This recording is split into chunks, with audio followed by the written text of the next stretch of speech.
Udah bisa kita mulai untuk melakukan tes yang pertama. Oke, baik. Sebelum kita mulai mengerjakan tesnya, perhatikan di lembar kertas Anda terdapat identitas. Silakan diisi terlebih dahulu identitas Anda dengan lengkap. Apakah sudah?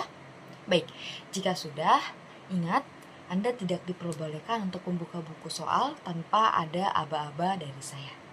Dan tidak boleh untuk mencoret buku soal, karena buku soalnya akan dipakai lagi untuk orang yang akan tes berikutnya. Oke, baik. Silakan buka buku soal Anda pada halaman yang pertama. Ya, perhatikan di dalam buku soal terdapat kotak-kotak yang berisi gambar. Nah, pada kotak yang bagian atas itu adalah soal, dan pada kotak yang bagian bawah itu adalah pilihan jawaban dari soal yang di atas tadi.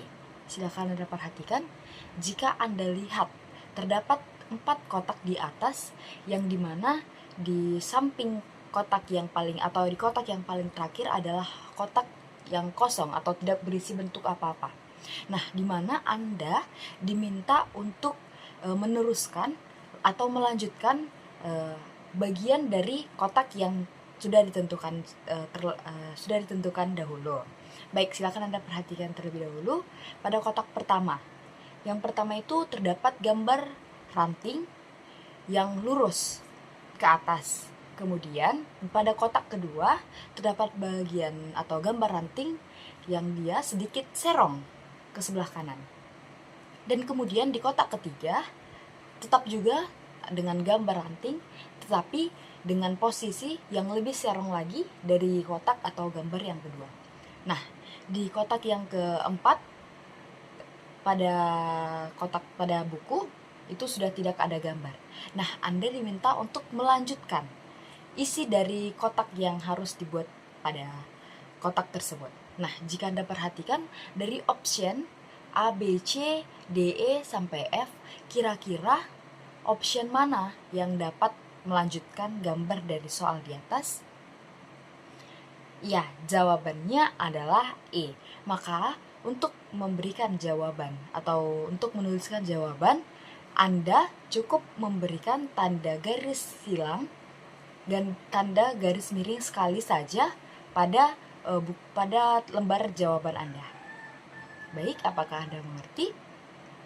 Baik, kita lanjutkan ke contoh yang nomor 2. Anda bayangkan contoh yang kedua itu adalah sebuah horden yang dimana di dalam kotak pertama terdapat kotak tetapi dengan arsiran atau warna yang cenderung tipis, dan di kotak kedua terdapat arsiran atau warna juga, tetapi arsirannya cenderung agak tebal, dan yang ketiga juga terdapat arsiran, tetapi bisa Anda perhatikan arsirannya sudah lebih kelihatan. Nah, di kotak keempat itu kotak yang kosong, yang dimana Anda diminta untuk memberikan jawaban yang tepat. Nah, menurut Anda dari pilihan option A sampai F, pilihan jawaban manakah yang benar? Ya, pilihan yang benar adalah A. Karena apa? Karena jika kita lihat dari kotak yang pertama sampai kotak yang ketiga itu memiliki arsiran yang lama-kelamaan akan menebal. Maka untuk melengkapi jawaban pada contoh 2 adalah pilihan jawaban option A. Sama seperti tadi, jika Anda ingin memberikan jawaban pada pilihan option A, maka Anda cukup menarik garis miring sekali saja pada pilihan jawaban option A. Sampai sini apakah ada yang ingin tanyakan? Jika tidak ada, maka silakan Anda mulai mengerjakan soalnya, tapi Anda ingat Anda harus bekerja dengan cepat karena setiap subtes akan diberikan waktu yang singkat dan Anda diminta untuk bekerja dengan cepat dan teliti. Silakan Anda mulai bekerja.